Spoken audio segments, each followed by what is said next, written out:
આજે 1 મે ગુજરાત ગૌરવ દિવસ, ગુજરાત સ્થાપના દિવસ, 57મો સ્થાપના દિવસ નિમિત્તે દુનિયાભરમાં વસતા ગુજરાતીઓને આપણા બધા વતી ખૂબ ખૂબ શુભેચ્છા આપું છું। પૂજ્ય હિન્દુ ચાચા એમને મહાગુજરાતની ચળવળ લડત અને એ વખતે અનેક યુવાનો એ આંદોલનમાં જોડાયા હતા અને ગુજરાત એક અલગ રાજ્ય તરીકે પ્રસ્થાપિત થયું। આજના દિવસે એમના ચરણોમાં પ્રણામ કરી એમને શ્રદ્ધાંજલિ અર્પીને એમની જે કલ્પના કે આપણું ગુજરાત એ સમગ્ર દુનિયામાં એક રોલ મોડેલ બને અને ગુજરાતનો વિકાસ, ગુજરાતીઓનો વિકાસ એ ખૂબ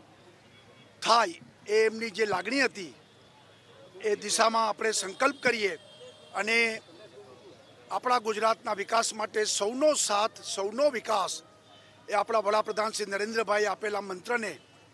આપણે સાકાર કરીને ગુજરાતના વિકાસને આગળ વધારીએ, એ જ આજની આપણી સંકલ્પના હોઈ શકે।